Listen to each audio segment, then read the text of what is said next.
with us. We have Tia Ewing, who is here now. You've been on one of the most watched stories of the week here, the case of Romeca Blackmon. And this goes back several months. September. And you have followed it the entire way. So walk us through how we got to today. So how we got to today is yesterday at 3:25 in the afternoon. I was working on something completely different, got a phone call from the Cook County State's Attorney's Office letting me know these charges were indeed filed and that Quadeja Johnson, who was the person accused in all of this of shooting Romeca Blackmon, was going to be charged at that moment with first-degree murder and that she would appear in court today. So fast forward to today is when the actual hearing happened, and we found out a lot of, decent information inside that courtroom, one being that Quadeja Johnson and Romeca Blackmon, we already knew that they shared the same father of their children. Correct. So, Quadeja has a child, a very young child, and Romeca Blackmon at the time of her death had a 6-year-old who has now turned 7. He literally turned 7 shortly after his mother was killed. With that being said, we also found out that Quadeja Johnson is indeed pregnant at this moment, 7 weeks pregnant, and her attorneys really tried to drive home that point with the judge in court today for her to be released. Yeah. The judge made some pretty straight up statements, one being that when this shooting happened, at one point, the actual alleged shooter, Quadeja Johnson in this case, fist bumped the father that she and Romeca Blackmon have in common with their children, fist bumped him after the shooting. And the judge said someone like that, basically, I'm essentially going to, melt down his words into essentially what he said, does not deserve to be out roaming the streets. I think that's a very inflammatory thing to find out. From witnesses that happened. Yeah. And witnesses, I do want to point out the fact that in this case, you got to give it up to the witnesses here to even get us to this point in this case. Because even in the video that you saw, the aftermath of this shooting, these officers that responded, they responded to a chaotic scene. And many of them looked like this may have been the first day on the job. I mean, quite frankly, not really understanding who was the shooter, not really understanding who were the witnesses, people walking through the crime scene. We saw that in the video. And so the witnesses said, hey, that's the shooter. That's the person you need to be arresting. That's the person that you need to look out for. And another thing that came out in court in terms of what witnesses saw and heard, they said after that first shot was fired, there was a pause. Why is that important? Somebody may say, okay, why is that important? That's important because you fire one shot at someone, they're down, you pause, and then you ramp up again, and other shots are then fired. Are they Why? saying that's the reason for the premeditated? Obviously, first-degree murder would be premeditated. Right. Is that so? The second shot, they're saying premeditated because you thought about it to shoot again? Well, in this case, that was not made officially clear in the courtroom, but that was brought up as, witnesses stepping up and how this case has really unfolded.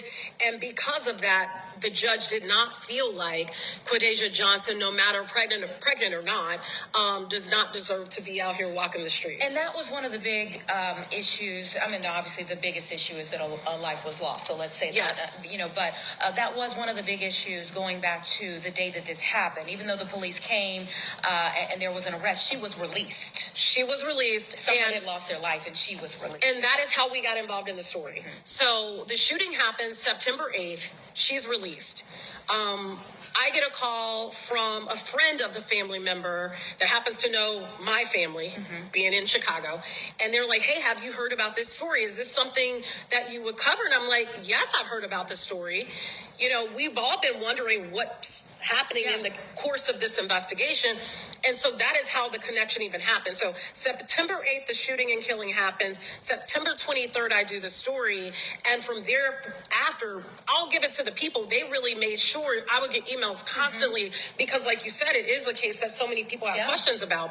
I would get emails constantly saying, is there an update? Is there an update? So every time I got a message, I sent that to the Cook County State's Attorney's Office. And they would always respond. And they would say, no, this is a, ongoing investigation. We're still investigating. And one of the issues that came up in this is that Quadeja Johnson had filed, and I believe the date is June. She filed in June an actual order of protection against Romeca Blackmon, saying that she was indeed the aggressor coming after her, is what she was alleging.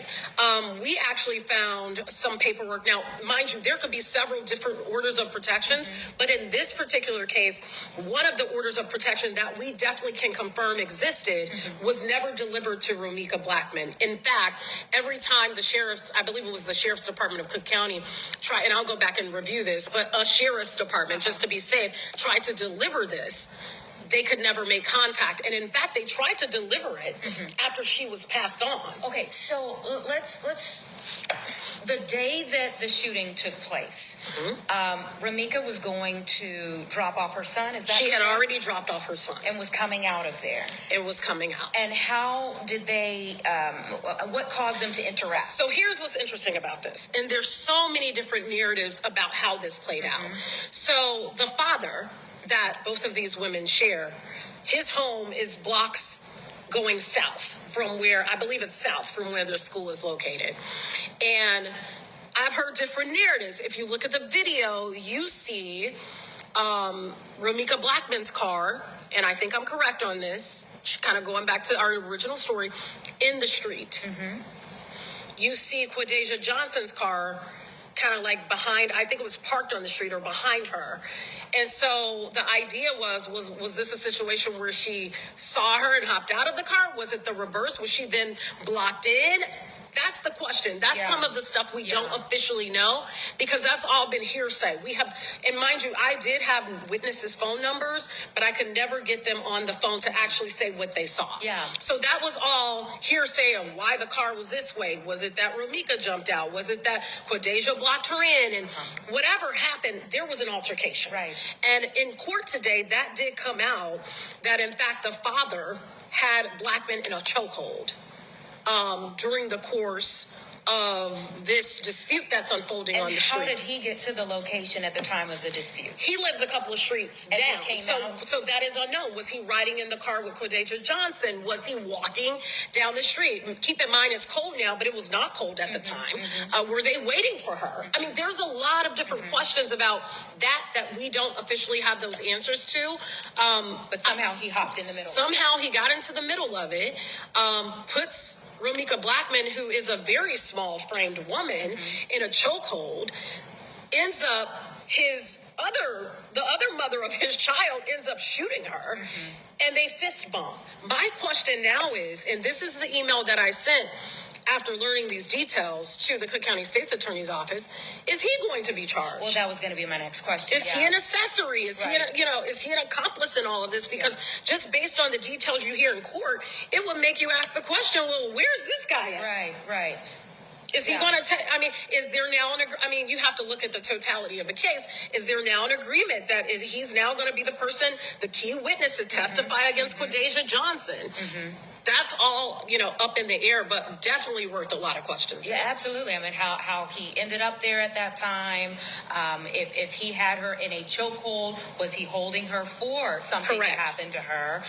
Or will his excuse be, I was trying to break them up and it just looked like that? Right. You don't know how that'll play out. You don't. I do want to go back to something, because this idea of this order of protection has come up, and, during the course of reporting here at 532 and around the country, the questions of an order of protection come up, and people are like, that's just literally a sheet of paper. And in this case, when I spoke to the family of Romeca Blackmon, they were under the impression that order of protection that was filed by Quadeja Johnson was essentially a play, like preparing for what could come next, preparing for the fact that she had threatened her before, and kind of creating this paper trail to make her look like she would be, redeemed in a case of if she did pull the trigger, because she is a concealed carry holder. She has a license to carry a weapon. So that's the family's position on this. I think it's going to be really interesting. The next hearing is December 23rd, I believe this is the date. It's going to be really interesting to hear as more details come out in this And case. is she arguing self-defense? I don't remember what her argument was officially, but it had been self-defense. So today, I don't know if she entered an official, this is, I'm innocent. I didn't hear that, but she has argued up until this point, because though I never interviewed her. Okay, I never interviewed her. I want to make that very clear. I did hear from a relative of Quadeja Johnson, and I gave that relative, I said, listen, this is a platform that believes in fair and being balanced, right? So if Quadeja Johnson feels like, because her name had been run through the mud on social media prior to us ever getting to this point, and she felt like that was wrong. She felt like, why is my name being brought into this and I haven't been charged, et cetera? And I told the family member, well, listen, we never mentioned her name. That's social media sleuths, and they have the right to go on social media and do that. And we had nothing to do with that. And I said, we leave this platform open for her to speak. I know at one point she had hired a lawyer, and that the lawyer had told her, do not say anything, let this play out. And so during that communication with the family member, it was very clear to me that she felt like this was self-defense, and that she also felt like she was getting a bad rep, in the social media streets, and that she felt like she was the person that had been threatened by Romeca Blackmon. So her story could... It sounds like it's going to be. She was fighting me. Yeah. And she hopped out, I was going on about my way. She hops out, comes at me. I am a concealed carry holder. And I had the right to, protect my life. But here's the question. And this is, the debate that has existed since this has happened. I'm a concealed carry holder. If someone starts hitting me and we're about the same size, because they're about the same size. They're both pretty petite individuals. At what point is it okay and lawfully, speaking about the law, not what we fabricate in our minds, not what we think, at what point legally is it okay for me to then go grab my gun and shoot you off of a fight? Yeah, and I guess if you're, and maybe we don't have the exact point at which she retrieved the gun. Was the gun on her? So when at what was happening, or did she leave and come That's back? a good question. And at one point, we do know in the video that the witnesses said, hey, she just put the gun in the car. She just took the gun back to the car, which makes me think, well, I don't know if that meant, she had it on her person. If you're a concealed carry holder, you could, you may have it, stored in your car. You may have it, on your person hidden. So we don't know that part of the story. Again, more details will come from this. But at what point, if the father's out there, and if this is true, the judge said... the fist bump. The fist bump and the chokehold, that the dad... that they share together had her in a chokehold. What do you need to pull your gun out for? Yeah, if there's someone who is actively helping you. So today, obviously these, and you mentioned a couple of things. I want to talk about the fact that there were a lot of supporters for both of these women who have shown up in all of this. Overwhelmingly. Looking at the crowd, Romeca's favorite color apparently was pink, because you saw just about everyone wearing pink. They had to move the courtroom because of the overwhelming response. Not only has the response been overwhelming online, but in reality here in the city of Chicago, this has impacted a lot of people for a lot of different reasons. But I think overwhelmingly Romeca had support, but there was supporters there for Quadeja Johnson. It is a horrible situation. I think if anything we could learn from this is, if the man got you going through this kind of stuff, it's time to let him go. I mean, honestly, if he got you fighting this mother and you both have a child, don't you want your siblings to be brother and sister or brothers or whatever the dynamics are versus this? That child did not deserve to come out of that school just feet away from his mother, being shot in the face, to never see his mother again. That child didn't deserve that. And now Quadeja Johnson has a child in the room with no mother. Exactly. And may not have a father. Right? And then a baby in the womb. What happens to that baby? I mean, the whole story, I think, is what has drawn so many people to it, because it just shows like what we learn when you're growing up. You've heard a parent or somebody in your life say, leave that man alone. And it's unfortunate that it's ended with two lives, very young, beautiful women, both of them, lives being completely destroyed because one made what sounds like, listen, allegedly, right? A really stupid, emotional decision. And that's why they tell you often, I have kids, and I tell my kids, I say, every decision you make counts. Every last one of them. Yeah. And never get caught up in your emotions when you make decisions, because you're high on emotions. I'm going to get you when I see you, kind of stupid stuff. And now look. Yeah, and you know, there's so much to come from this. And again, at the end of the day, there are children involved. That's the horrible You know, part. that's the next generation, and there are ripple effects to all of this. So we watched just a piece of when the hearing today ended, and Romeca's family, her mother, and many of the other family members came out of the courtroom. They were smiling. They were happy. They were happy about what happened today. They didn't believe me when I called. So I called them because I felt like if it were me, and I got a call that a family member of mine died, and, you know, I never knew what was happening, you know, because it's one thing, I think, when the media calls to get answers, it seems like they move a little faster, versus when an everyday person is calling for the answers, it seems like you're waiting. Yeah. And so as soon as I got that call, I had one of the family members call the mom, and she initially didn't believe it. She was like, is this real? Because this has been almost 3 months. They've been waiting for it. They've been waiting for a while. And so she cried, she processed that, and then she said, when is the court date? And so, you know, we'll see how this plays out. You know, I think this is just I think what should happen from this is that if you have a daughter, a young teenage daughter, honestly, a daughter or a or son. grown or son, You know? I was going to get into that too.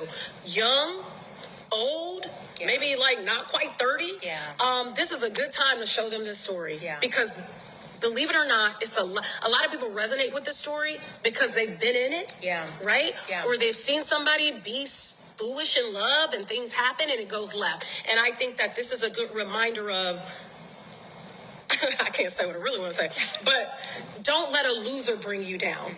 Yeah. Because this is really what it sounds like. Yeah. You know, we'll continue to follow. Allegedly. I know you. You got to use that word. Don't come suing me. Keep us in the clear. Yeah.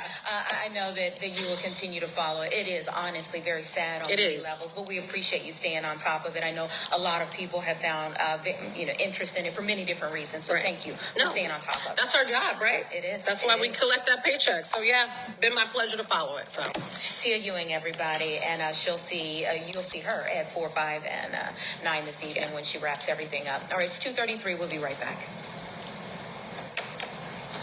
all right, y'all. Oh, Thank y'all on Facebook. Y'all was giving me some statements there. I couldn't get them all. I heard some of what you guys were saying. I'm your Facebook live right now. Hi, ladies. People are watching. I know. Thanks for having me on. Absolutely. Don't you look cute in pregos? Thank you. You do. You look beautiful. You have a couple over here. Hmm? I'm gonna talk to your Facebook. What do you want to tell them? They're talking serious conversation. I know. And Romeca Blackmon each have a child with witness one in this case. All three parties got into a dispute near a school. Johnson threatened Blackmon multiple times in front of witnesses. Johnson then retrieved a handgun, shot Blackmon multiple times in front of witnesses. This is according to the Cook County. This was filed for the murder charge, the first-degree murder charge. So again, Johnson threatened Blackmon multiple times in front of witnesses. Johnson then retrieved a handgun, shot Blackmon multiple times in front of witnesses, and then we know, sadly, Blackmon died. Johnson murdered Blackmon after Blackmon had just dropped her child off at school.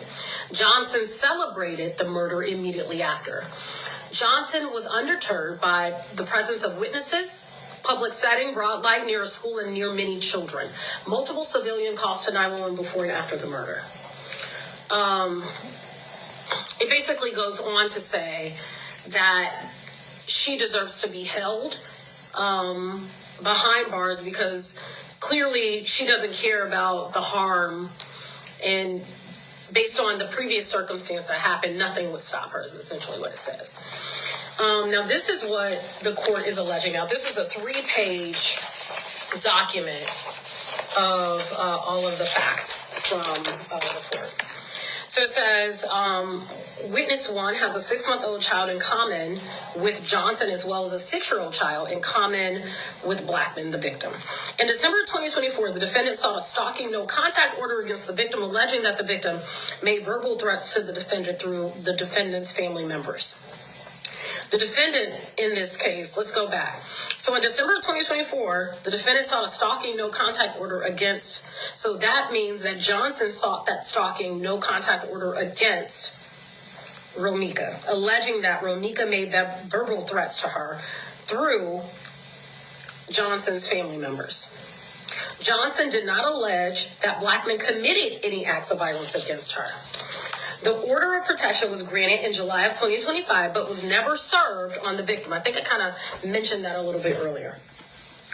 On September 8th of 2025, just before 8:30 in the morning, witness 1 drove his black Mercedes SUV from his home located on South State Street.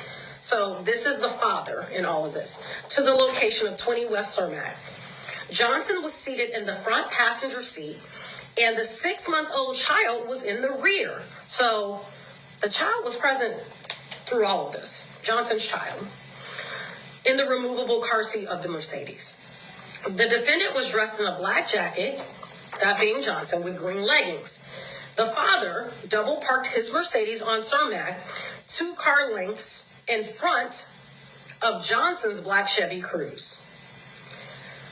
Johnson and the father of their child then removed their child from the Mercedes and walked towards Johnson's Chevy and loaded the child into Johnson's vehicle. At approximately the same time, the victim drove her white Kia sedan to a school located nearby. The victim was dressed in a light pink outfit. She dropped her 6-year-old son off at school and then drove to where Johnson's Chevy and the father of their child was parked on Cermak. Romeca double parked her Kia on Cermak behind the father's Mercedes and got out, while Johnson stood outside of her car.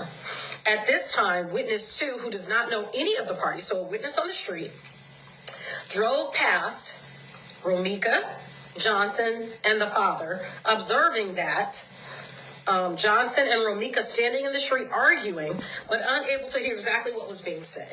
This person observed the father standing in between the 2 ladies with his arms extended, and then observed the Johnson, she's D in this case, the defendant, Johnson away.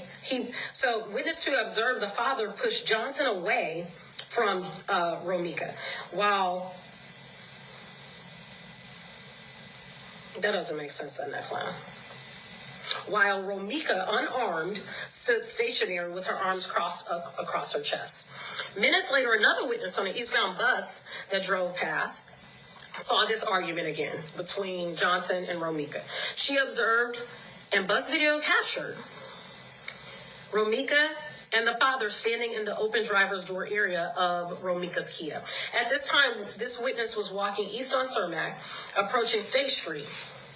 This witness got off the bus, walked across Cermak, and stood under the CTA green line stop near another witness. Those 2 witnesses also don't know any of the parties involved.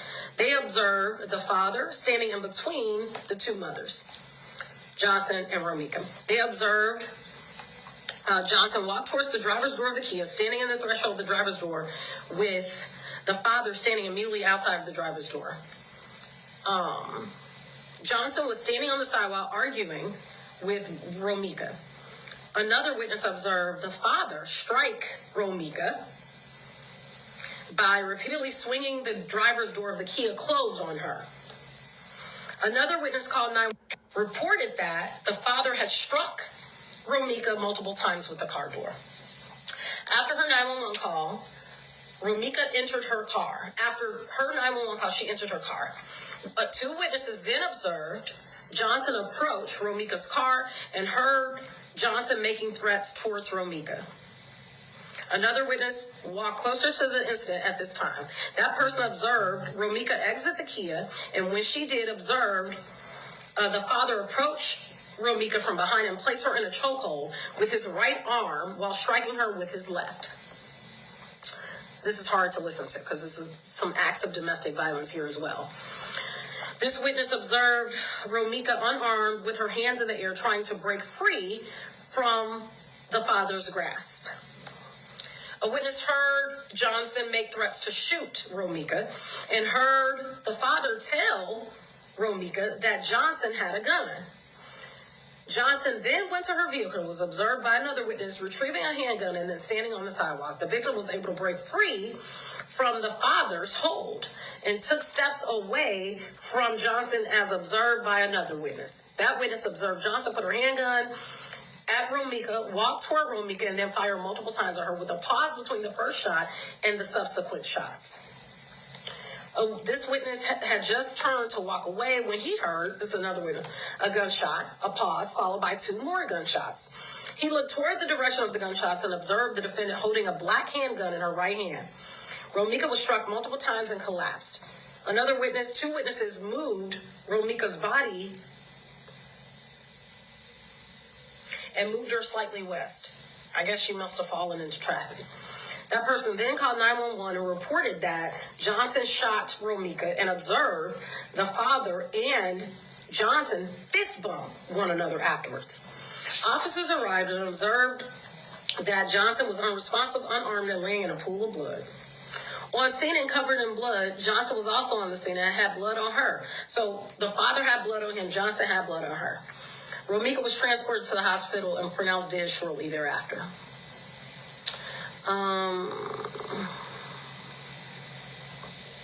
Johnson was positively identified as the shooter. Johnson detained and admitted to the shooting. From her Chevy, officers recovered a loaded 9mm handgun. Evidence techs processed the scene, recovering 3 spent shell casings. Ballistics analysis revealed that all 3 of those spent shell casings were fired from Johnson's firearm recovered from the Chevy. This is crazy. Johnson refused medical attention, was transported to the police station where she claimed self-defense and acknowledged that this was the first time. Listen to this. Please, please, please, please. If you don't hear nothing else I say, listen to this. This is insane. And this is why you don't get caught up. And why I made my statement earlier about not getting caught up in no mess. Does anybody know Carlos's last name? You guys keep putting that person in there.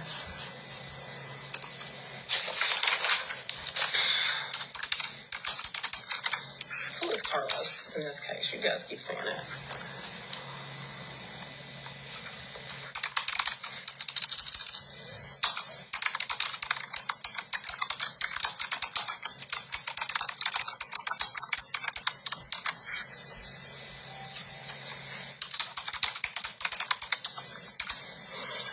I want to repeat this last part. I just emailed, because you guys asked about Carlos. I just emailed to find out if he's been charged or will be facing charges. I'll have more to come on that. I want to read this last part again because it's very okay. Johnson refused medical attention, was transported to the police station where she claimed self-defense and acknowledged that this was the first time. So this is all fueled by what? If this is the first time she had ever seen Blackmon in person. Johnson did have a valid FOID card and CCL at the time of the shooting. On background, she had had some other run-ins with the law. One run-in on record. Again, Johnson refused medical attention, was transported to the police station where she claimed self-defense and acknowledged this was the first time she had ever seen the victim in person.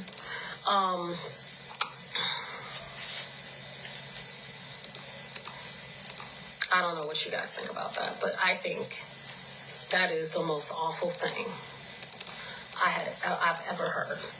So you claim this person has threatened you through people. You've never seen them before in person. And why would you shoot them? Why would you feel emboldened enough to shoot them?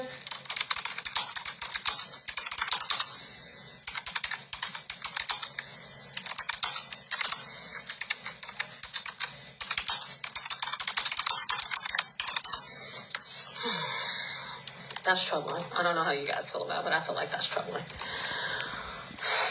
Very troubling. And I pray that my 3-year-old daughter understands how important it is to love yourself, to not get caught up with no guys that's going to coerce you or influence your mind to do something stupid. And if you see signs of bullcrap, to get out of it. That's my prayer. And men too got to do better. That's horrible. What would be your basis of shooting and killing somebody you ain't never even seen before, and they didn't have a gun? I don't know. All right. I appreciate you guys tuning in.